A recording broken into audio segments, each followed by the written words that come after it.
इम्तियाज जलील साहब सहनशीन पर तशरीफ फरमा, तमाम मजलिस के जिम्मेदारान, यहाँ मौजूद मेरे भाइयों, बुजुर्गों, सुनने वाली मेरी माँ और बहनों, अस्सलाम वालेकुम व रहमतुल्लाहि व बरकातुहू। मजलिस इत्तेहादुल मुस्लिमीन आपकी ताकत, शिनाख्त और इत्तेहाद की निशानी है। अगर मजलिस इत्तेहादुल मुस्लिमीन मुल्क भर के मुसलमानों को इत्तेहाद की दावत देती है तो ये शहर औरंगाबाद इत्तेहाद की पहचान है। और हमारे इस इत्तेहाद को कमजोर करना चाहते हैं आरएसएस और महायुति के लोग, महाविकास अघाड़ी के लोग चाहते हैं कि हम सिर्फ उनके गुलाम ही बन के रहें, तो कुछ हमारे ही अपने लोग दुश्मनों के हाथों की तलवार बन रहे। आज इस हल्के से इम्तियाज जलील साहब को हराने के लिए कई मुस्लिम इंडिपेंडेंट कैंडिडेट ठहर गए, कोई समाजवादी से ठहर गया, कोई बीबीए से ठहर गया, और इसी तरह की साजिशें खिलाफत उस्मानिया को बर्बाद करने के लिए प्लान भी नहीं की। तारीख में बार-बार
हमारे बीच में मेरे भाई अलहाज भाई साहब असदुद्दीन ओवैसी साहब के साथ में कांग्रेस के सीनियर लीडर और कारपोरेटर वाली जनाब अयूब खान साहब तशरीफ लाए। जोरदार तालियों से उनका यहाँ पर इस्तेमाल कीजिए।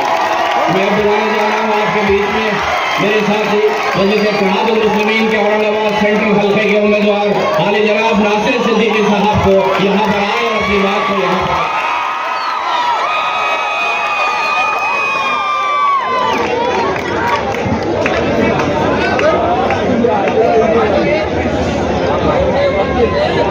अस्सलाम वालेकुम। यहाँ पर मौजूद यहाँ पर तमाम शहरियान के बीच में आज मैं कांग्रेस पार्टी को छोड़कर एमआईएम में शामिल हुआ हूँ और मैं हसन साहब, नासिर भाई और इम्तियाज जलील साहब और सभी एमआईएम की कमेटी का शुक्रगुजार हूँ कि उन्होंने मेरे लिए यहाँ पर इतना मेरी हौसला अफजाई की। और मैं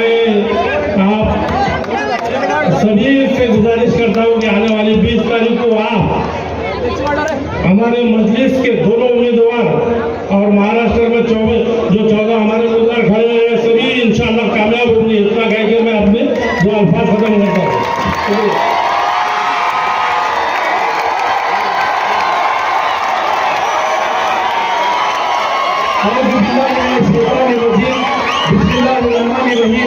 इसलिए तशरीफ फरमा मेरे कायदे मोहतरम बैरिस्टर असदुद्दीन ओवैसी साहब, इम्तियाज जलील साहब, तमाम ही सामने बैठे बुजुर्गों, नौजवान साथियों, अस्सलाम वालेकुम। मैं बहुत ही मुख्तसर वक्त में आपका टाइम लूंगा क्योंकि बहुत बड़े बड़े मुखर्रिर दोनों पीछे बाकी है और आपको उन्हीं को सुनना है।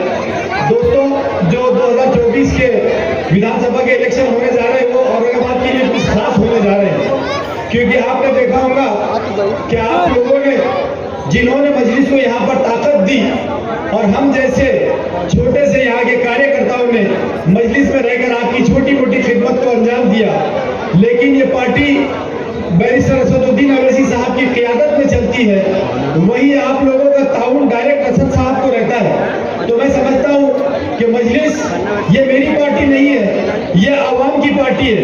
और आज औरंगाबाद में जो माहौल बनाया जा रहा है तो मजलिस को खत्म करने के लिए हमारे अंदर से दलाल पैदा हो रहे हैं। कल तक जो मजलिस में रहते थे और मजलिस को अच्छा कहते थे, आज वही लोग मजलिस की बढ़ती हुई ताकत के ऊपर नजरें जमाए बैठे हैं और वो ये चाहते हैं कि किस तरह मजलिस इत्तेहादुल मुस्लिमीन को औरंगाबाद से खत्म किया जाए। तो ये दलालों की आप पिछली फहरिस्त देखिए, जिन्हें मजलिस ने टिकट दिया लेकिन उन्होंने अपने टिकटों का सौदा करके टिकटों को बेच दिया और आज लोगों के बीच जाकर आंसू बहा रहे हैं, कह रहे कि मैंने पिछले वक्त कुर्बानी दी थी। कोई कुर्बानी नहीं दी थी। आपने शिवसेना और बीजेपी एक साथ लड़ रही थी तो डर के मारे आपने उलमाओं का सहारा लेकर ये कहा कि मैंने अपना टिकट वापस किया। मैं आप तमाम लोगों से चाहता हूँ कि ऐसे गद्दारों को, ऐसे दलालों को जो किसी न किसी के इशारे पर नाच रहे हैं, ऐसे गद्दारों को आप इंशाल्लाह 20 तारीख को ये साबित कर दीजिए कि सारी आवाम औरंगाबाद की इंशाल्लाह बैरिस्टर असदुद्दीन ओवैसी साहब की क़ियादत को मानती है, तस्लीम करती है और आगे भी जारी रखेगी। शुक्रिया। इससे पहले कि मैं इम्तियाज जलील साहब को यहाँ पर स्टेज पर आवाज दो, मैं गुजारिश करता हूँ फिरोज खान आरिफ हुसैन शेख मेहरा साहब से कि बैरिस्टर असदुद्दीन ओवैसी साहब का, इम्तियाज जलील साहब का, नासिर सिद्दीकी साहब, अयूब खान साहब का यहाँ पे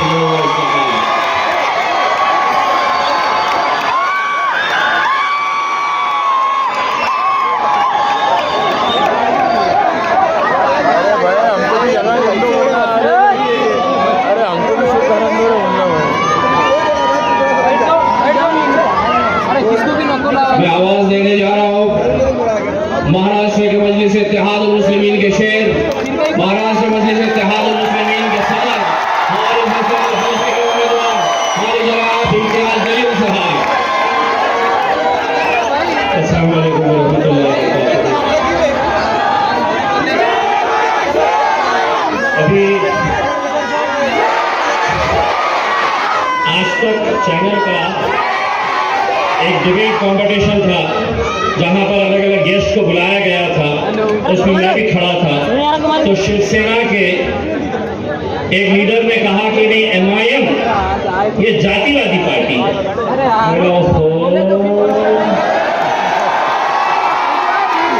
हम जातिवादी शिवसेना हमको टाइम दे बोल रही है, तो मैंने राजदीप को कहा, राजदीप ने कहावत है 900 चूहे खा के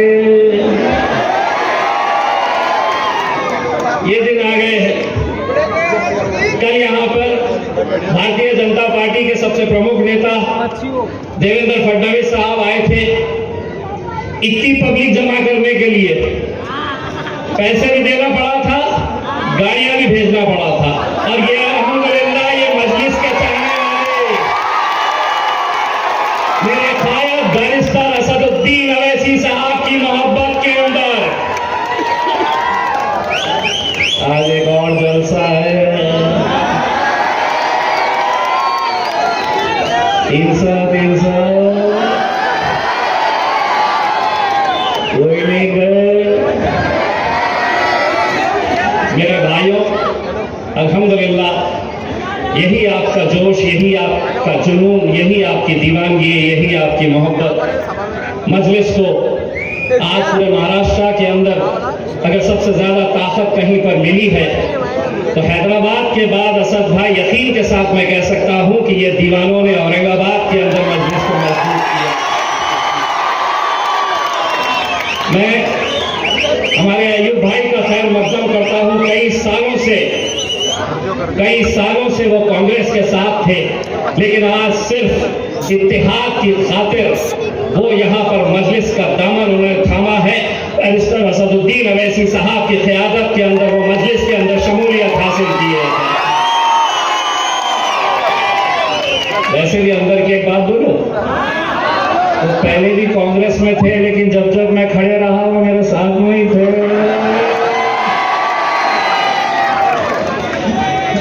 मेरे भाई, आज ये इलेक्शन हम लोगों के लिए बहुत मायने रखता है। वो इसलिए मायने रखता है कि ये क़यादत को खत्म करने के लिए कैसी कैसी साजिशें रची जा रही है, आप अच्छी तरह से जानते हैं।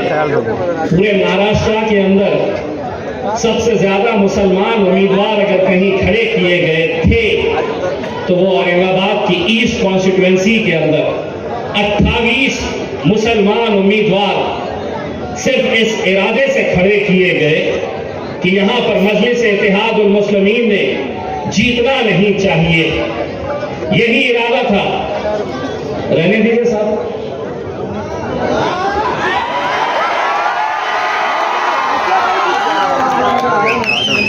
पुलिस वाले हैं, हम उनका शुक्रिया अदा करते हैं, ये अपनी ड्यूटी निभा रहे हैं। लेकिन उन्हें क्या आपको पता है कि असद भाई को सिक्योरिटी होने के बावजूद भी वो पब्लिक के बीच में घुस जाते हैं, क्योंकि उन्हें मालूम है कि ये दीवानगी अगर है तो हम हैं, अगर आप नहीं तो हम कुछ नहीं है मेरे भाई। तो जब 28 सिटी में 28 अगर उम्मीदवार खड़े किए गए हैं, आप अच्छी तरह से समझ सकते हैं कि इस इरादे के साथ उन्हें खड़े किया गया था। हम फिर 10 को मनाने के बाद वो वापस तो हो गए, लेकिन अब भी मेरे खिलाफ 15 ऐसे उम्मीदवार खड़े किए गए हैं। मेरा ईवीएम मशीन के ऊपर 6ठा नंबर है, यानी कि आपको जब वोट डालने के लिए जाना है तो 6ठे नंबर के ऊपर आपको मोहर लगानी है, 6ठे नंबर के ऊपर आपको बटन दबाना है। एक साजिश और कैसी की गई है, 7वें नंबर के ऊपर मजलिस इत्तेहादुल मुस्लिमीन से मिलता जुलता हुआ नाम है, ऑल इंडिया मजलिस से कोई नाम है, यानी कि लोग ये कंफ्यूज रहे कि 6ठे नंबर के ऊपर मजलिस है या 7वें के ऊपर, तो जानबूझकर 7वें नंबर के ऊपर मजलिस से मिलता जुलता हुआ नाम रखा गया है ताकि लोग गलती से, लेकिन मुझे पूरा यकीन है कि 20 तारीख के दिन 6ठे नंबर के ऊपर मोहर लगाकर अच्छे अच्छे के छक्के छुड़ाना है। ऐसी जहां महफिल सज रही है, वो शिवसेना की हो, भाजपा की हो, कांग्रेस की हो या पंचर साइकिल वाले की हो, महफिल उनकी सज रही, चर्चा कल देवेंद्र फडणवीस साहब मेरे भाई मुख्यमंत्री रह चुके हैं, शहर को पानी कब मिलने वाला है ये बोलो, लेकिन बोल क्या रहे? ए ओवैसी, जवाब सुन। ए देवेंद्र, पानी, रोजगार, महंगाई, इन मुद्दों के ऊपर बात करो मेरे राजा। वो राज ठाकरे फिर दूसरे शहर में भाषण दे रहा है, दूसरे, और बोल रहा थे, बघितलं का ते खासदार कशी मोठी रॅली मुंबईला घेऊन आलं होतं, ज्याची हिंमत कशी झाली होती। अरे छोटे, तूने हमारी हिम्मत देखा कहाँ है रे राजा? क्या है कि इलेक्शन भाई आपका है, आप अपने मुद्दे बात करिए ना। आप हमारे बगैर आपको नींद क्यों नहीं आती है? बस हमारे ही चर्चा करते रहते हैं। अब आपको ये जिम्मेदारी निभाना है। 20 तारीख के दिन, 20 तारीख से पहले आपके इस मोहल्ले में, हर इलाके, हर बस्ती के अंदर आपको चौकन्ना रहना है। भारतीय जनता पार्टी ने लोकसभा के वक्त एक ऐसा हथकंडा अपनाया था कि गरीब बस्तियों में जाकर वहां पर लोगों के इलेक्शन कार्ड लेना, आधार कार्ड जमा करना, उसके बदले में 300 रुपये, 500 रुपये, और जिसका इलेक्शन कार्ड लिया जा रहा है उसके ऊपर स्याही लगाई जा रही है, इंक लगाई जा रही है, और ये कहा जा रहा है अब तुम्हें वोट देने की जरूरत नहीं है। 300 रुपये, 500 रुपये में ये खेल खेला जा रहा है। 2 दिन पहले हमें शिकायत मिली थी कि ऐसे ही किसी महल्ले के अंदर कुछ मुसलमानों को ये जिम्मेदारी दी गई है कि वो गरीब इलाकों में जाए, गरीब घरों में जाए और ये इलेक्शन कार्ड जमा करे। आप लोगों को जिम्मेदारी के साथ चौकन्ना रहना है, और अगर कोई आया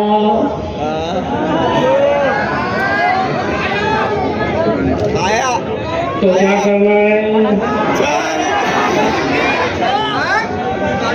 मैंने नहीं बोला, इन्हें बोल रहा अंधी पाशा करना है। मैंने बोले ही नहीं, ना पुलिस वाले, मैंने बोला नहीं ये अंधी पाशा करने वाले हैं, मैं नहीं बोल रहा। समझते थे कि साहब असद भाई मेरी हालत तो ऐसी हो गई है कि जहां पर कुछ हो रहा इम्तियाज जलील, तो मैं लोगों से ये कहता हूं मैं पत्थर हूं, मेरे सर पर ये इल्जाम आएगा, आईना कहीं पर भी टूटे मेरा ही नाम आएगा। जहां बोले इतने कम सीट क्यों लड़ाए, ज्यादा लड़ाए तो बोले इतने कहीं क्यों लड़ा रहे, कम लड़ाए तो बोले कुछ तो भी हो गया। और लोग ये समझ रहे कि जिंदगी भर बस मेरे को टिकट मिलते रहे, नहीं मिलता। अगर ये आवाम के दिल में से जिस दिन उतर जाएंगे तो असद साहब मुझे भी टिकट नहीं देंगे। लोगों के दिलों को जीतना पड़ता है, तब जाकर आपको ये मुकाम हासिल होता है। दिए हैं हमने,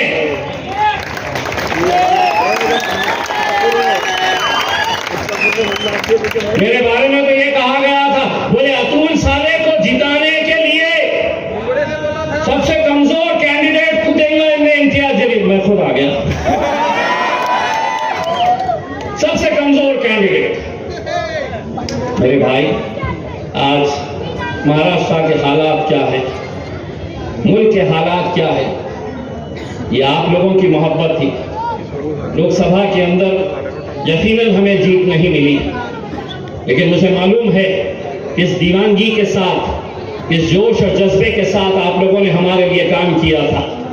उनकी हराम की दौलत के सामने हम टिक नहीं सके, लेकिन हमने अल्हम्दुलिल्लाह, एक तरफ 3 पार्टियों का गठबंधन था, दूसरी तरफ 3 पार्टियों का गठबंधन था, लेकिन हमारे ये नौजवानों की जिंदा दिली थी ये जज्बा था, ये दीवानगी थी, हमारी माएँ और बहनों की दुआएं थी कि हम हारने के बावजूद भी उस हार में हमारी जीत नहीं, क्योंकि 3.5 लाख के करीब वोट अल्हम्दुलिल्लाह हमने हासिल किए लोकसभा के अंदर।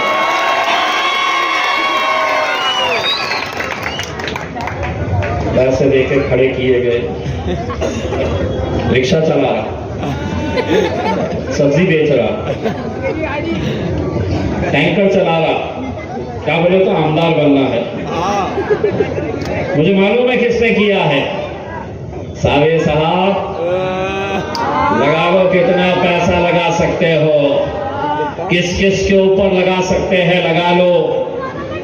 हुआ यह है कि लोकसभा के वक्त ये कितने ऐसे नौजवान हैं जिन्होंने अपने घर में रंग लाकर रखा था कि हम नतीजा आएगा तो हम जश्न मनाएंगे। मैंने अभी 2 दिन पहले हरसूल के एक छोटे से बच्चे का किस्सा सुनाया। रात में सोते वक्त उसने अपने तकिए के नीचे एक छोटी सी प्लास्टिक की थैली के अंदर हरा रंग रखा, एक झंडा अपने तकिए के नीचे रखा और अपनी मां से कहा कि सुबह जल्दी उठाना, मुझे इम्तियाज जलील की जीत का जश्न मनाना है। लेकिन अल्लाह को कुछ और मंजूर था मेरे भाई। यकीनन अल्लाह के बगैर, अल्लाह की मर्जी के बगैर पत्ता भी नहीं हिलता है। अगर उसने हमारी हार लिखी थी तो कहीं ना कहीं आगे कुछ ना कुछ बेहतर लिखा होगा। इस वजह से वहां पर हमें हार का सामना करना पड़ा। लेकिन आज हो सकता है कि मसलहत कुछ और होगी। हमें महाराष्ट्र की विधानसभा के अंदर जाना होगा और महाराष्ट्र की विधानसभा के अंदर जाकर उस मुख्यमंत्री की आंखों में आंखें डालकर पूछना होगा जिसने हमारे नबी करीम सल्लल्लाहु अलैहि वसल्लम के खिलाफ जिसने गुस्ताखी की, उसकी पीठ थपथपाकर उन्होंने कहा था कि तुझा केशाला ही हाथ लाऊ देणार नहीं, तेरे बाल को भी धक्का नहीं लगने देंगे। ए मुख्यमंत्री,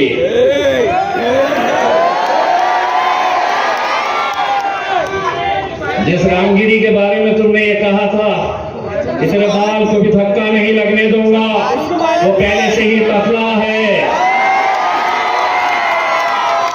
नो बाल ऑन हिज हेड। अब बोले मेरे को हराने के लिए भाजपा के बड़े बड़े नेता आने वाले हैं। क्यों आने वाले हैं? क्योंकि उन्होंने आम खास का मंजर देखा, मेरे अकबर बादशाह का मंजर देखा। मेरे को एक भाजपा वाले ने पूछा, ये तुम्हारे पास इतने आ कहां से जाते? मैंने कहा उस आम खास मैदान के ऊपर नरेंद्र मोदी आ जाए, योगी आ जाए, देवेंद्र आ जाए, जब तक तुम पैसा देंगे नहीं, गाड़ियां भेजेंगे नहीं, आम खास भर नहीं सकते। आम खास अगर भरने की ताकत किसी में है तो मेरे अकबर में, मेरे असद अवैसी के अंदर ही वो ताकत है। आज असद भाई यहाँ पे है, फिर 14 को भी आएंगे, फिर 15 को उनका आखिरी रहेगा, अच्छे अच्छों की बजा के जाएंगे, फिर 16 को अल्हम्दुलिल्लाह अल्हम्दुलिल्लाह अल्हम्दुलिल्लाह अल्हम्दुलिल्लाह मुफ्ती सलमान अजहरी साहब भी तशरीफ लाएंगे। इससे बढ़कर हमारे लिए और क्या खुशी की बात हो सकती है कि सलमान अजहरी साहब ने खुद मुझे फोन करके कहा कि इम्तियाज भाई, जब हमारे ताल्लुक से कोई मुंह खोलने के लिए तैयार नहीं था, आपने हुकूमत की आंखों में आंखें डालकर ये मांगनी की थी कि मौलाना सलमान अजहरी साहब को रिहा किया जाए। 16 को मुफ्ती सलमान अजहरी साहब और 17 को 17 को आम खास मैदान में टेस्ट मैच खेल के गए थे अकबर साहब। अब 17 के दिन क्या खेला जाएगा?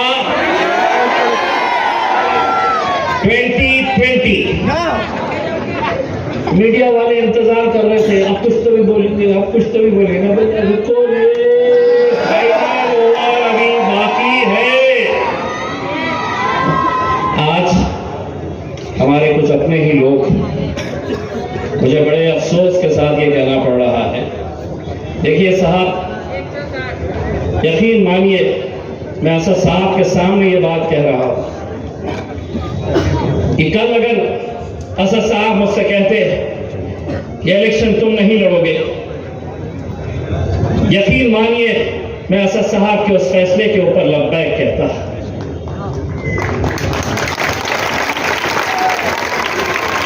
मैं कतई अपनी मजलिस के खिलाफ मुखालिफत नहीं करता, और जो लोग आज मुखालिफत कर रहे हैं, जो लोग महफिलें सजाकर मेरे बारे में रोज रात में होटलों में चौराहों पर बैठकर जो बुराई कर रहे हैं, सुनो जरा संभल कर अपनों से हमारी बुराई करना। जिसे तुम जाकर सुनाते हैं वो हमें सब आकर बताते हैं। और अगर सीखना किसी को है, आप मजलिस के साथ जुड़े हैं, कई सालों के साथ हमारे कितने ऐसे नौजवान जुड़े हैं। यहां पर सेंट्रल की सीट के ऊपर अल्हम्दुलिल्लाह नासिर सिद्दीकी साहब को टिकट दिया गया। दावेदार और भी लोग थे, जिसमें समीर सादिक बिल्डर भी था, लेकिन जब नासिर सिद्दीकी को दिया टिकट तो समीर सादिक ने कहा कि सदर का फैसला है, मैं लब्बैक कहता हूं। क़यादत ऐसे खड़े होती है मेरे भाई। हम कब तक ऐसे ही एक दूसरे के ऊपर इल्जाम लगाते रहेंगे? महाराष्ट्र के अंदर जिनको टिकट नहीं दिया गया, मेरे ऊपर ये इल्जाम लगाए जा रहे, लेकिन मैं मजलिस इत्तेहादुल मुस्लिमीन का एक अदना सा सिपाही हूं।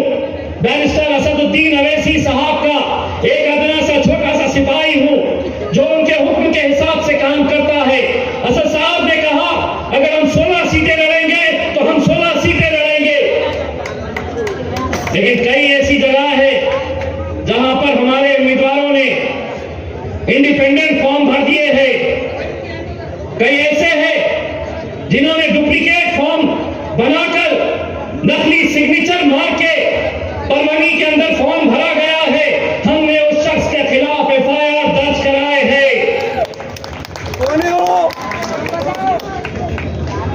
मेरे भाई, आप लोगों को बस इतना कहना चाहूंगा कि 20 तारीख के दिन अगर हम अपना वोट बांट दिए, अगर हमारा वोट तकसीम हो गया, तो आप समझ लीजिएगा कि जितने भी वोट किसी दूसरे जमात को जाएंगे, दूसरी पार्टीज को जाएंगे, तो आप ये समझ लीजिएगा कि वो direct vote Bharatiya Janata party की मदद के लिए, भारतीय जनता पार्टी को वो वोट जाएगा। अगर हम मुत्तहिद रहे, अगर हम एक ताकत बनकर खड़े रहे, यकीन मानिए दुनिया की कोई ताकत नहीं हरा सकती है हमें, बशर्ते हम सबको एक प्लेटफॉर्म के ऊपर आना है। बहुत सारे लोग अपनी तो पतंग है, पतंग उड़ती कैसा है? अरे मांझा लखता ना, मांझा कहां से आने वाला है मेरे को भी मालूम है। बहुत सारे लोग लेके आने वाले हैं मांझा। 20 तारीख के दिन क्या होगा? क्या उड़ेगी? कैसे उड़ेगी? बस आप लोग 20 तारीख के दिन अपनी जिम्मेदारी समझिए, हमारी माँ बहनों को ये जिम्मेदारी दीजिएगा कि सवेरे फजर की नमाज पढ़ने के फौरन बाद वो पोलिंग बूथ के ऊपर आ जाए। और अगर हमारा वोटिंग परसेंटेज अगर हम नहीं बढ़ा सके, तो मेरे भाई मैं आज ही आपको बता सकता हूं, अगर हमारा वोटिंग परसेंटेज नहीं बढ़ा तो यकीन मानिए वहां पे जिस तरीके की साजिशें हो रही है, हम नहीं जीत पाएंगे। हम नहीं जीत पाएंगे अगर हमारे इलाकों के अंदर हम 75%, 80% तक अगर हमारा वोटिंग नहीं लेकर गए। एक एक शख्स की ये जिम्मेदारी है, वरना हमें बड़ा अफसोस के साथ ये कहना पड़ रहा है, लोकसभा की ऐसी कई इलाके थे कि जहां पर 52%, 54%, 55% वोटिंग हुई है। ये इलेक्शन मेरे और आपके वजूद का है, हमारी पहचान का है, हमारी शिनाख्त का है। लोकसभा के अंदर कितने सारे एमपीज हैं मुसलमानों के, लेकिन बोलने वाला सिर्फ एक ही है और वो मेरा कायद बैरिस्टर असदुद्दीन अवैसी है मेरे भाई। इस विधानसभा के अंदर भी बहुत सारे एमएलए मुसलमानों के जाएंगे, लेकिन बोलने वाले चाहिए, वो बोलने वाले जो हुकूमत की आंखों में आंखें डालकर सवाल कर सकेंगे। मैं तमाम उलमाए किराम का जो हमारे सरों का ताज है, मैं उनसे ये अदबन गुजारिश करना चाहूंगा, ये कौम पूरी आपके पीछे चलती है, हम आपका एहतराम करते हैं, हम आपके हुक्म की तारीफ करते हैं, आपसे ये हम इल्तिजा करते हैं कि आप अपने नौजवानों को जोश और होश दोनों के साथ मिलकर ये इलेक्शन कैसा लड़ना है इसकी ताकीद करिएगा। एक एक वोट कीमती है मेरे भाई, खतरे खतरे से दरिया बनती है और इंशाल्लाह 20 तारीख के दिन ये दरिया बनेगी और 23 तारीख के दिन जो रन तुमने लोकसभा के लिए लाकर रखा था अपने घरों के अंदर, इंशाल्लाह 23 तारीख के दिन धूमधाम से हम जश्न मनाएंगे। नारे तकबीर, हाथ ऊंचा करके नारे तकबीर, नारे तकबीर।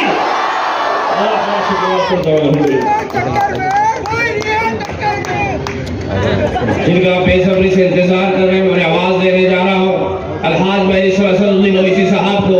जोरदार नारे के साथ में उनका इस्तकबाल कीजिए। नारे तकबीर, नारे तकबीर। कौन आया, कौन आया, कौन आया, कौन आया?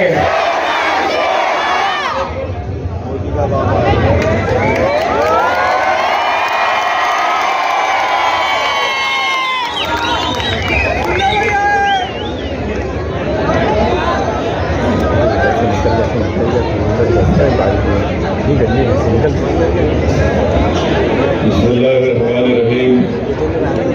अस्सलामु अलैकुम व रहमतुल्लाहि व बरकातुहू। मौजूद हाज़रीन इकराम, बुजुर्गान कौम और मिल्लत, मेरी इज़्ज़तदार माँ और बहनों, गयूर नौजवान साथियों,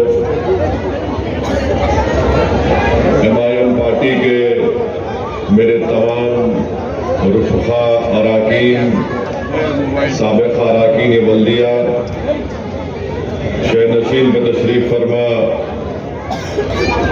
महाराष्ट्र के मजलिस इत्तेहादुल मुस्लिमीन के सदर, वो साबिक़ा रुकने पार्लिमान, वो उम्मीदवार औरंगाबाद ईस्ट मोहतरम जनाब सैयद इम्तियाज जलील साहब, हाजी शेर खां साहब और जनाब अयूब खां साहब, जो आज मजलिस इत्तेहादुल मुस्लिमीन में शमूलियत इख्तियार किए हैं, मैं इनका दिल की गहराइयों से इनका खैर मुक़द्दम भी करता हूँ और इनका शुक्रिया भी अदा करता हूँ। जनाब साबिक़ मौलाना साहब, काजी नदीम साहब, जनाब नासिर सिद्दीकी साहब, जो सेंट्रल से मजलिस इत्तेहादुल मुस्लिमीन के उम्मीदवार हैं, हाजी अहमद साहब, शेख इलियास साहब और हमारे अहमद चाचू साहब, हाफिज अकील साहब, मोहम्मद असरार साहब, मेरे भाई प्रभाकर पारदे साहब, समीर साजिद साहब, शारिक नशबंदी साहब, जनाब शेख अहमद कॉरपोरेटर साहब, दिल्ली से तशरीफ लाए एमआईएम पार्टी के जिम्मेदार सरताज सैफी साहब, सलीम बेग साहब रुकने बल्दिया और सीनियर मजलिसी कायद हैदराबाद, मेरे भाई जनाब मंजूर खां साहब, अजीज दोस्तों और बुजुर्गों, 20 नवंबर के दिन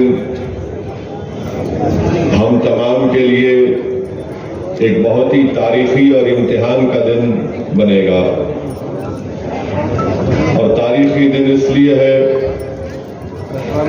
और इम्तिहान का दिन भी इसलिए है कि इस दिन आपको, नौजवानों को, हमारे बुजुर्गों को, कौम और मिल्लत के जिम्मेदारों को, उलमाए और मशाइखीन को ये बात का फैसला करना है कि जिस चीज का आगाज हमने इस तारीखी शहर औरंगाबाद में शुरू किया, जिस चिराग को हमने रोशन किया, और वो चिराग का नाम मजलिस इत्तेहादुल मुस्लिमीन है, जिस चिराग की रोशनी से हम नाइंसाफी के अंधेरे का खात्मा करना चाहते हैं, जिस चिराग को हमने बातिल ताकतों के तूफानों में जलाया, जिस चिराग की रोशनी से हमने एक सियासी बेदारी को पैदा किया, जो चिराग आपने जलाया, उस चिराग ने हजारों नौजवानों को मुस्तकबिल का कायद बनाने का ख्वाब हमने दिखाया। जिस चिराग को आपने जलाया, आपने इम्तियाज जलील को एक सहाफी से मिले बना दिया। जिस चिराग को आपने जलाया, यहां पर मजलिस के 28 से ज्यादा अरकान बल्दिया मुंतखब हुए। जिस चिराग को आपने और रोशनी दी अपने आंसुओं से, अपने इत्तेहाद से, अपनी कुर्बानी से, आपने अपने नुमाइंदे को दिल्ली में लोकसभा का रुकन बनाया। 20 साल के बाद महाराष्ट्र से एक मुस्लिम रुकने पार्लियामान बनकर अगर गया तो आप ही की मेहनत और जुस्तजू की बुनियाद पर गया। मेरे अजीज दोस्तों और बुजुर्गों, 20 नवंबर हम तमाम के लिए एक इम्तिहान का वक्त भी है और एक तारीखी दिन भी है। मैं आपसे फिर से कह रहा हूं, कल भी मैंने कहा था, आज भी कह रहा हूं, जो ताकतवर होता है वो कहता है कि मैं इलेक्शन जीतूंगा, जो कमजोर होता है वो यही कहता है कि मैं इसको हराऊंगा।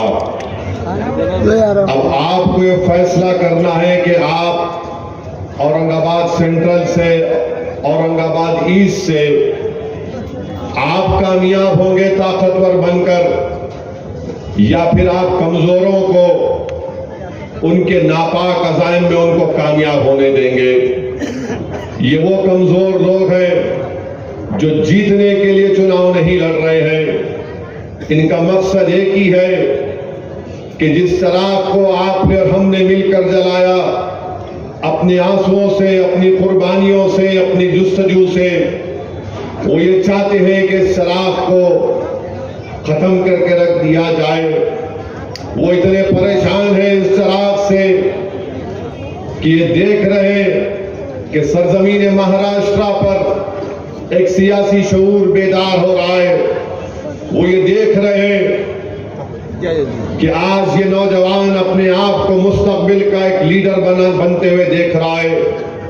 वो इस बात को समझ चुके हैं कि अगर हम यहां पर मजलिस इत्तेहादुल मुस्लिमीन को नहीं रोकेंगे तो मुस्तकबिल में ये लोग हर जगह पर अपनी हिस्सेदारी की बात करेंगे, क्योंकि अब तक हिस्सेदारी की बात नहीं होती थी। बात यही होती थी कि ये हमारा उम्मीदवार है, तुम जाकर वोट डालो। हमारे पास कोई चॉइस नहीं था। मगर आज मजलिस को आपने अपने वोटों से, अपनी दुआओं से, अपने आंसुओं से मजबूत किया। बल्कि मैं जिम्मेदारी के साथ आपके सामने कह रहा हूं कि सरजमीन हैदराबाद, तेलंगाना के बाद अगर मजलिस इत्तेहादुल मुस्लिमीन किसी सरजमीन पर मजबूत भी है, मकबूल भी है, अगर हर एक के घर में की जगह जहां पर मजलिस पहुंच चुकी है, अगर हर एक के दिल में मजलिस पहुंच चुकी है, तो सरजमीन औरंगाबाद है मेरे अजीज दोस्तों और बुजुर्गों। और यही चीज मुखालिफीन मजलिस इत्तेहादुल मुस्लिमीन को, यही चीज कमजोरों को पसंद नहीं आती कि कौन है ये लोग कि जो आज आकर यहां पर मजलिस के पैगाम को पहुंचाया। मैं सलाम करता हूं आप तमाम को, मैं सलाम करता हूं उन तमाम लोगों को जो खामोशी से पर्दे के पीछे गुमनामी में मजलिस के लिए काम करते आए हैं। मैं सलाम करता हूं हमारी उन मां और बहनों को जो मजलिस के लिए तड़पती हैं, जो आज हम पैदल दौरा करते हैं। जब असदुद्दीन अवैसी जाकर उनके सामने एक माइक लेकर कहता है कि मैं असदुद्दीन अवैसी हूं, आपसे गुजारिश करने आया हूं कि 20 नवंबर के दिन मजलिस को मजबूत करना है, तो हमारी बहनें, हमारी बेटियां, हमारी माएं देखकर दुआ देकर कहती है कि हम तुम्हारे लिए दुआ कर रहे हैं, तुमको ही अल्लाह कामयाब करेगा। मेरे भाई, इससे बढ़ के मोहब्बत, इससे बढ़कर दौलत को एक सियासतदान क्या हासिल कर सकता है कि एक गुमनाम शख्स यहां पर आता है, आपके गली कूचों में फिरता है, जिसको मैं नहीं जानता, मगर अल्लाह ने उनके दिलों में मजलिस की मोहब्बत को पैदा कर दिया। यही आपकी हमारी सबसे बड़ी कामयाबी है मेरे अजीज दोस्तों और बुजुर्गों। इस चीज को ये रोकना चाहते हैं, ये लोग नहीं पसंद करते कि मजलिस आगे बढ़े।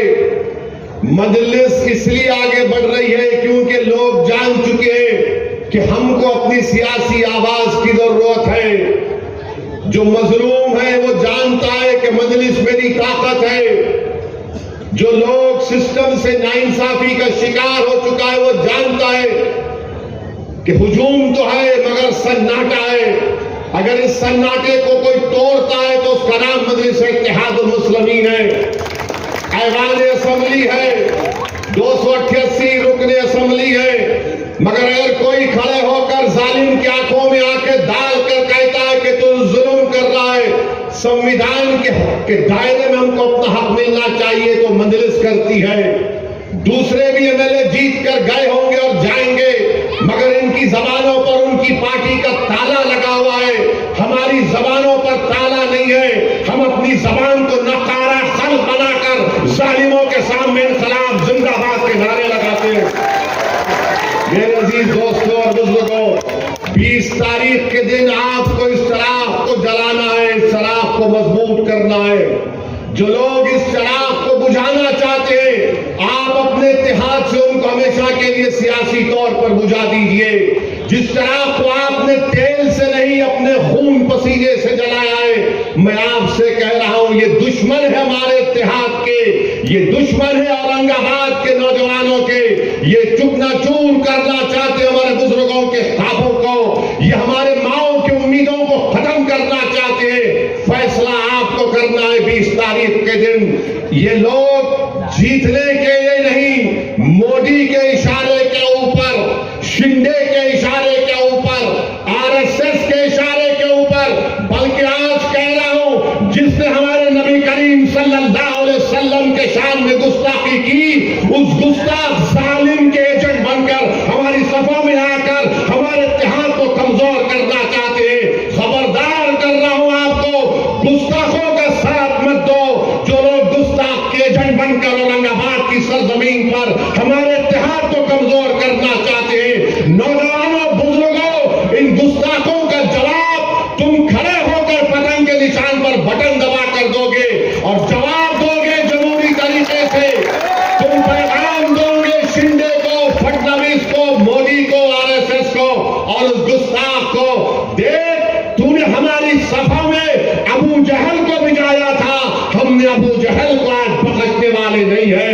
देख तू मीर जाफर और मीर सादिक को हमारे सभाओं में भिजाया था, अब हम मीर जाफर और मीर सादिक को जान चुके हैं, जो हमारे दरमियान में आकर हमारी पीठ पर खंजर नहीं गोप रहे, बल्कि हमारे मुस्तकबिल को खत्म करना चाहते।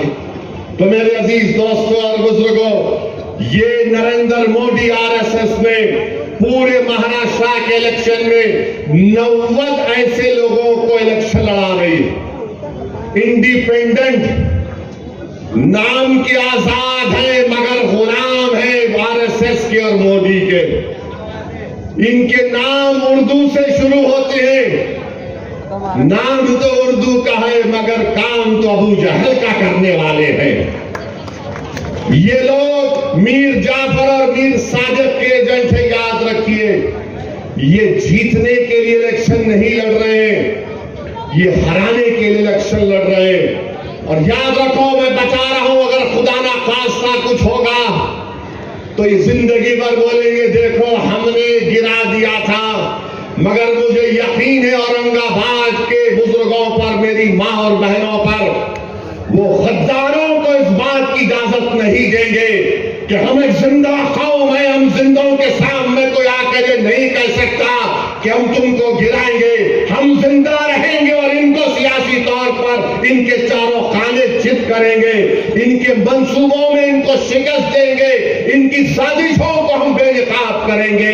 ये लोग उस गुस्ताख के एजेंट बनकर आ रहे हैं। औरंगाबाद ही वो वाहिद शहर था पूरे महाराष्ट्र में जहां से आपने उठकर उस गुस्ताख को पैगाम दिया था अपने इत्तेहाद के जरिए। किसी जगह से कोई नहीं उठा था, आप ही के शहर से एक दीवाना इम्तियाज जलील खड़ा हुआ और उसने कहा कि मैं पार्लियामेंट का इलेक्शन हार गया, इन जालिमों ने मेरे खिलाफ साजिश की, मगर मुझे एमपी रहने की कोई जरूरत नहीं है। मेरे आका पर, मेरे नाना पर कोई गुस्ताखी करेगा तो ऐसी लाख एमपीओ को मैं कुर्बान करूंगा, मगर मेरा ईमान मुझे पुकार पुकार कर कह रहा है कि मैं खामोश नहीं बैठ सकता, मुझे आवाज हक बुलंद करना है। और इम्तियाज जलील ने और मजलिस ने फैसला लिया।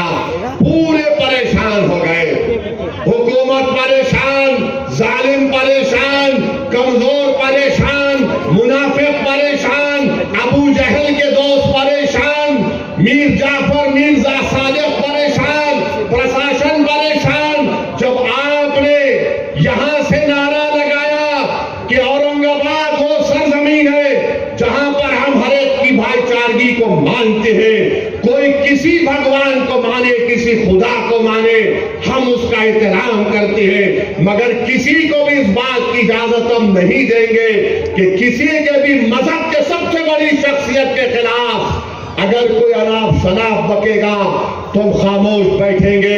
इसीलिए आए हैं क्योंकि आपने 10,000 गाड़ियों के साथ यहां से जुलूस निकालकर मुंबई गए थे, तो ये वो गुस्ताख को बड़ी तकलीफ हुई। ये तमाम के तमाम इब्लीस के साथी ये देख रहे हैं कि आपने क्या कर दिया, औरंगाबाद से आपने तारीख बना दी। बल्कि लोग कह रहे थे कि महाराष्ट्र में मुस्लिम अल्पसंख्यक समाज एहतजाज नहीं कर सकती, इसलिए कि एहतजाज होगा तो दंगा होगा, मगर आपको लाखों सलाम, आपने बता दिया एहतजाज होगा, लाखों की तादाद में होगा, मगर पुरअमन रहेगा अल्हम्दुलिल्लाह। तो इसीलिए आज ये सब लोग यहां पर आ रहे हैं, एक के बाद एक सब आ रहे हैं।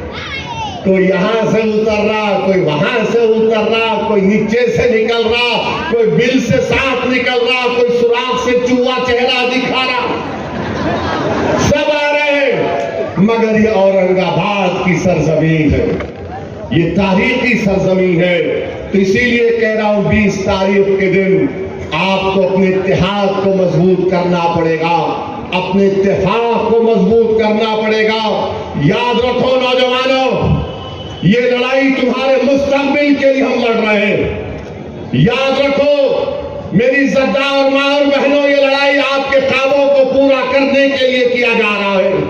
याद रखो मेरे बुजुर्गों, जो तुमने ख्वाब अपने जवानी में देखे थे, उन ख्वाबों को पूरा करने की लड़ाई हम लड़ रहे हैं। ये लड़ाई हम औरंगाबाद को ताकतवर बनाने के लिए लड़ रहे हैं। ये जो नौबत उम्मीदवार, ये जो उम्मीदवार इम्तियाज के खिलाफ खड़े हैं, इम्तियाज जलील के खिलाफ, मैं उनसे कहना चाह रहा हूं, तुम औरंगाबाद को हराकर रात में चैन की नींद नहीं सो पाओगे। याद रखो, तुम जो काम करने जा रहे हो, तुम औरंगाबाद को हराने की कोशिश कर रहे हो। तुम्हारा ज़मीर तुमको इस बात की इजाजत नहीं देगा कि तुम आराम से नींद सो सकोगे। ये औरंगाबाद की जनता जान चुकी है कि तुम किसके कठपुतली हो, तुम किसके इशारे पर आकर हमारे इत्तेहाद को कमजोर करना चाहते हो। तो मैं आपसे कह रहा हूं, जो गलती हमसे थोड़ी बहुत हो गई पार्लियामेंट के इलेक्शन में, अब दोबारा हमको गलती नहीं करना है, बल्कि हमको पहले से ज्यादा हमारा पोलिंग परसेंटेज होना चाहिए। जिसका नाम वोटर लिस्ट में, सुबह 7 बजे पोलिंग बूथ को चले जाना और शाम में 5 बजे तक अपने के कोड को इस्तेमाल करिए। अपने घर में जितने वोट है उनको इस्तेमाल करिए। नौजवानों, एक दिन के लिए सब चीज छोड़ दो, अपनी मोटरसाइकिल पर लेकर जाओ अपने माँ बाप को, अपने बुजुर्गों को, अपने दोस्तों को तरगीब दो कि चलो भाई, आज इम्तिहान और तारीख का दिन है। तुम अगर तारीख रकम कर दोगे तो याद रखो मेरी इस बात को, मैं जिंदा नहीं रहूंगा, मगर 50 साल के बाद एक बच्चा उठकर तारीख लिखेगा और कहेगा कि गंजे शहीदा में दीवाना खड़े होकर हमसे मुखातिब होकर कहा था कि अगर तुम 20 नवंबर के दिन इत्तेहाद और इत्तेफाक के जरिए इम्तियाज और नासिर सिद्दीकी को कामयाब करोगे तो 50 साल के बाद लोग याद रखेंगे तुम्हारी इत्तेहाद को। यहां से तुम कामयाब होगे तो याद रखो, हिंदुस्तान के कोने कोने में तुम अपने कामयाबी के परचम को लहराओगे। महाराष्ट्र को छोड़ो, हिंदुस्तान का कोना कोना, हिंदुस्तान का शहर शहर, हिंदुस्तान का गांव गांव पुकार कर कहेगा औरंगाबाद की जनता को सलाम, औरंगाबाद के बुजुर्गों को सलाम, औरंगाबाद के नौजवानों को सलाम। तो मेरे अजीज दोस्तों और बुजुर्गों, एक एक और का इस्तेमाल करिए।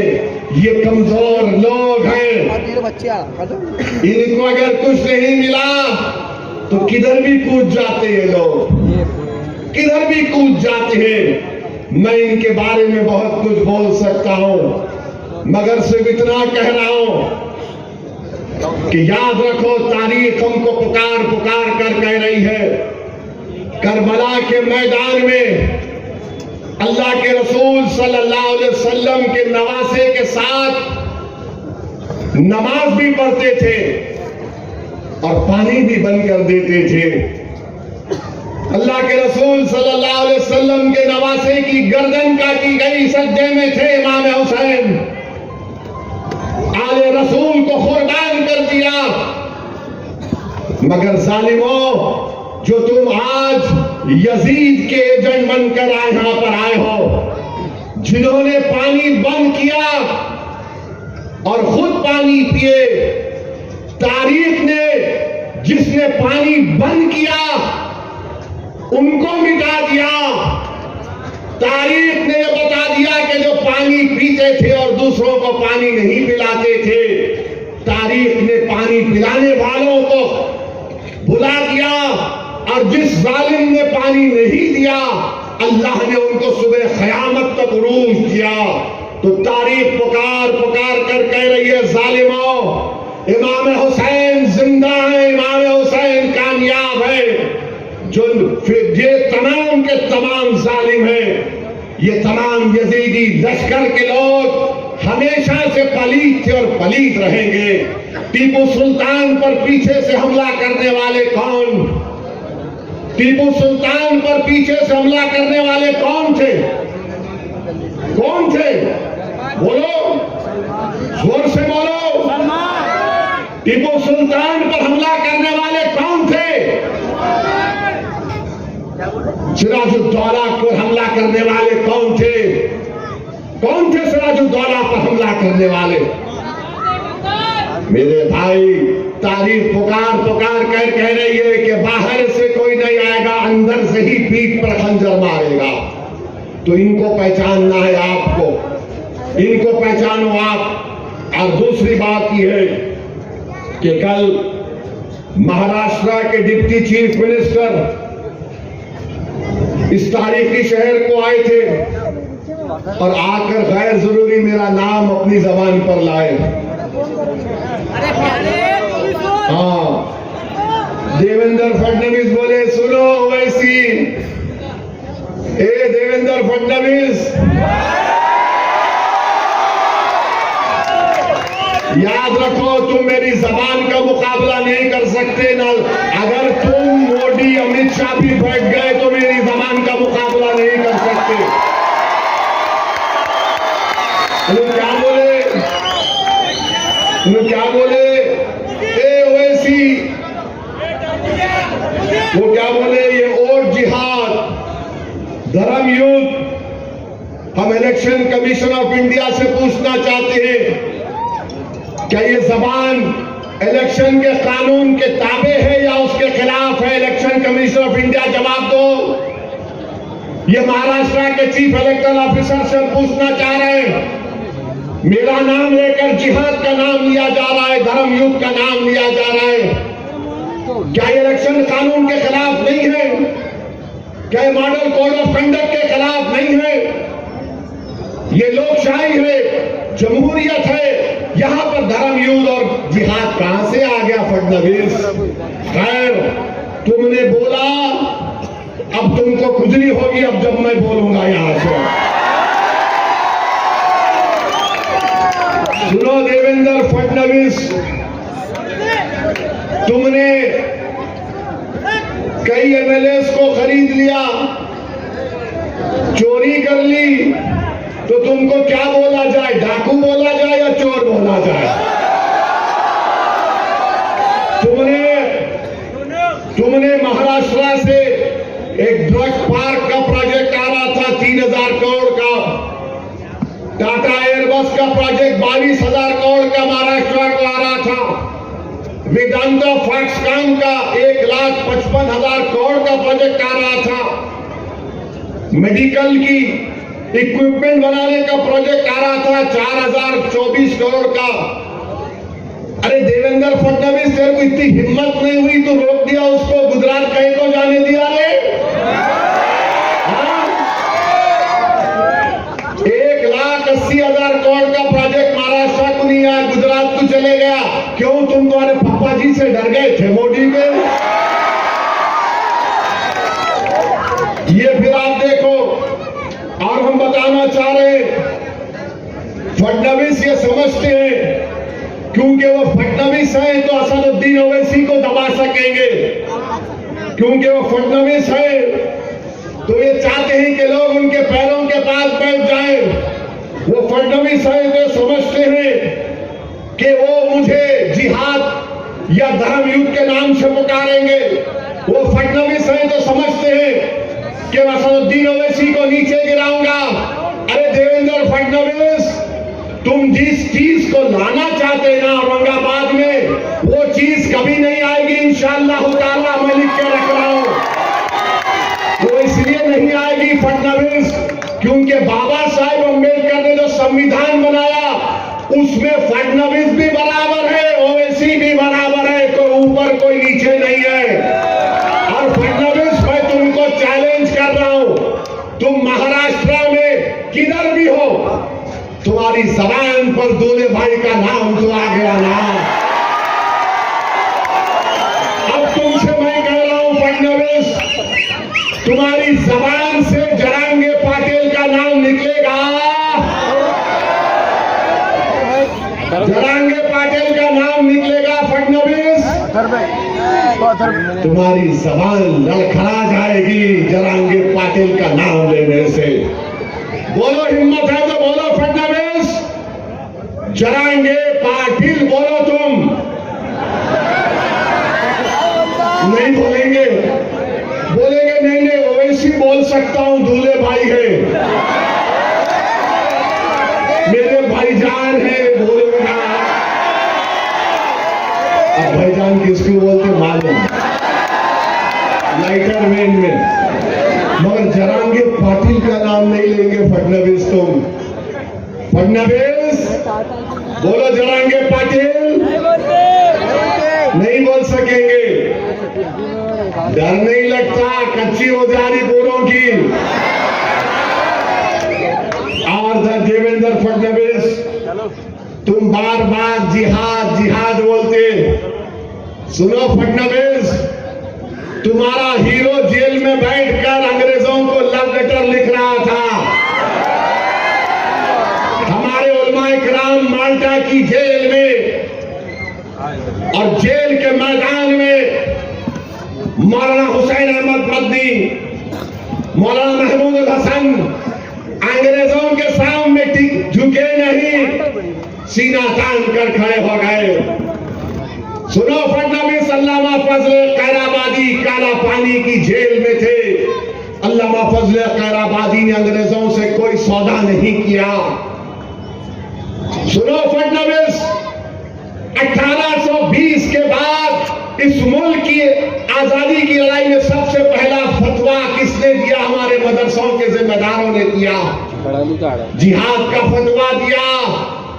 फडणवीस, जब तुम्हारे बुजुर्ग नहीं थे, अंग्रेजों से लड़ने का तरीका हमने देश को सिखाया, हमने बताया कैसे अंग्रेजों को भगाया जा सकता है। तारीख गवाह है कि दिल्ली की जामा मस्जिद से लेकर वो जो पंजाब का पाकिस्तान का बॉर्डर है मौजूदा, उन झाड़ों और पेड़ों पर हमारे उलमाए किराम की लाशें फकर से लटक रही थी। वो लटक तो रही थी मगर पुकार पुकार कर पैगाम दे रही थी तुम जैसे फडणवीस लोगों को कि देखो, इस देश से हमने मोहब्बत की और इस देश को आजाद कराने के लिए हमने अपना सब कुछ कुर्बान कर दिया। आज फडणवीस बोलते जिहाद। फडणवीस तुमको जिहाद, फडणवीस क्या बोले? और जिहाद। अभी लैंड जिहाद हो गया, लव जिहाद हो गया, एग्जाम जिहाद हो गया। अब फडणवीस आरएसएस बीजेपी बोल रही और जिहाद। यानी धूलिया में मालेगांव सेंट्रल की सीट से बीजेपी के उम्मीदवार को वोट नहीं मिला तो फडणवीस बोल रहे और जिहाद। हमको सेंट्रल मालेगांव से वोट नहीं मिले, जहां तुम्हारे को वोट नहीं मिला वहां जिहाद हो गया, जहां तुम्हारे को हार गए वहां जिहाद हो गया। तुम गुजरात में भी एक सीट हार गए, कैसा हारे बोलो? तुम हैदराबाद में मेरे खिलाफ हार गए, कैसा हारे बोलो?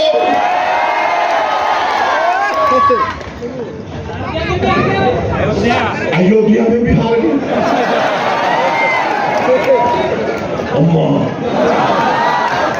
अब नहीं बोलता, इससे आगे मैं बोलो। फडणवीस कैसा हारे?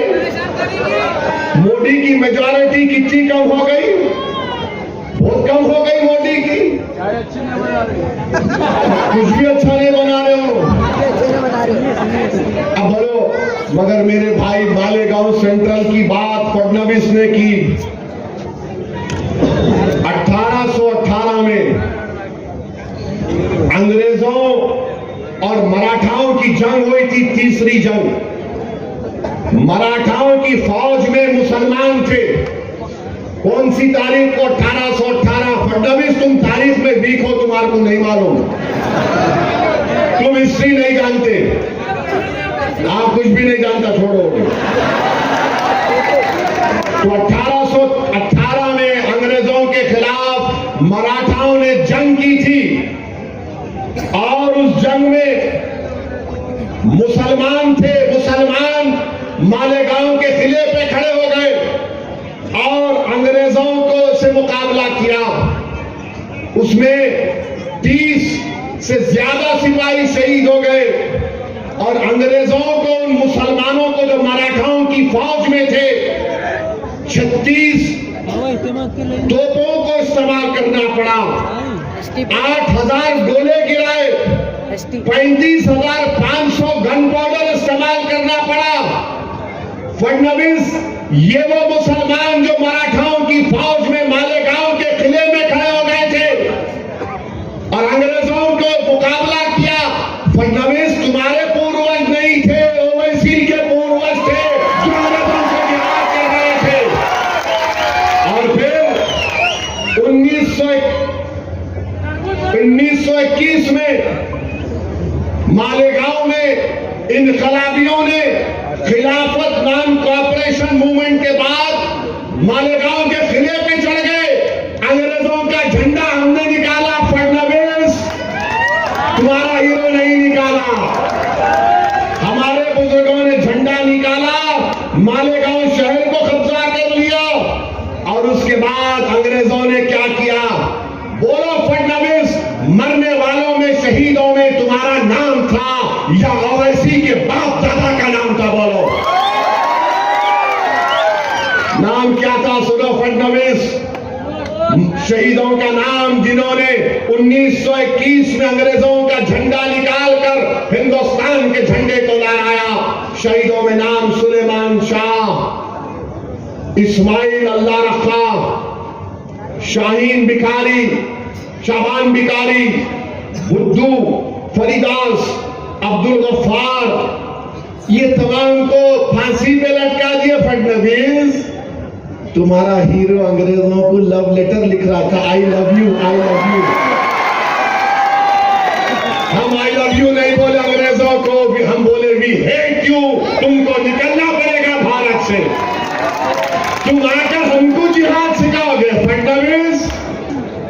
अरे तुम जिहाद का जे नहीं जानते तो हमको क्या पूछ रहे हो? और हमारे बुजुर्गों ने अब्दुल्ला खलीफा, मोहम्मद हुसैन, इन लोगों को भी जेल में अंग्रेजों ने मार मार कर शहीद कर दिया। तो मेरे अजीज दोस्तों और बुजुर्गों, आज 20 नवंबर के दिन भी आपको एक फैसला करना है, या बुज़दिली या बहादुरी का मुजाहरा करना पड़ेगा। आप बुज़दिली का मुजाहरा करेंगे या बहादुरी का मुजाहरा करेंगे? बताओ, सोचकर हाथ उठाओ। उनके मालेगांव में जो शहीद अंग्रेजों का झंडा उतारे थे, सुलेमान शाह, इस्माइल अल्लाह रखा, शाबान बिखारी, बुद्धू फरीद, अब्दुल गफ्फार की रूहें पुकार पुकार कर कह रही, अगर अल्लाह हमको सुनने की ताकत देगा, औरंगाबाद की सरजमीन पर बसने वालों, तुम क्या बहादुरी के मुजाहरे करोगे या बुज़दिली के मुजाहरे करोगे? बताओ, आप बहादुरी के मुजाहरे करेंगे या बुज़दिली के मुजाहरे करेंगे? आपको बताना पड़ेगा। आप उम्मीद पर फैसला करेंगे या खौफ पर फैसला करेंगे? बताओ, आप उम्मीद पर फैसला करेंगे, आप बहादुरी को अपनाएंगे? तो फिर आप बताइए, आज 20 नवंबर के दिन आप 1 घंटे की कुर्बानी देंगे या अपने मुस्तकबिल को आप तकालीफ में गुजारेंगे? 20 नवंबर के दिन आपको इंशाअल्लाह, मुझे यकीन है कि आप बहादुरी के मुजाहरे करेंगे। आप खौफ को करीब आने नहीं देंगे, आप उम्मीद के ऊपर मजलिस को वोट देंगे। आप 1 घंटे की कुर्बानी देंगे, अपने वोट को इस्तेमाल करने जाएंगे। मेरे अजीज दोस्तों और बुजुर्गों, बहुत से लोग असदुद्दीन ओवैसी के बारे में बातें करते हैं, तुम उनका हिस्सा नहीं बने, तुम इनका हिस्सा नहीं बने। अरे मेरे भाई दीवाने हैं क्या तुम लोग? जब मेरे हिस्से में अल्लाह ने औरंगाबाद के गरीबों के दिलों में मोहब्बत डाली, मैं यही हूं, मेरा हिस्सा यही है। इसीलिए किसी शायर ने कहा था, मैं इसीलिए हुजूम का हिस्सा नहीं बना, मैं इसीलिए हुजूम का हिस्सा नहीं बना। सूरज कभी नुजूम का हिस्सा नहीं बनता, सूरज तारों का हिस्सा नहीं बनता। याद रखो, याद रखो, सूरज तारों का हिस्सा नहीं बनता। और औरंगाबाद के गयूर नौजवानों को पैगाम दे रहा हूं कि शायर ने अच्छा कहा था कि देख जिंदा से परे रंगे चमन जोश बहार, देख जिंदा से परे रंगे चमन ने जोश बहार। रस करना है तो फिर पांव की जंजीरों को ना देख नौजवान।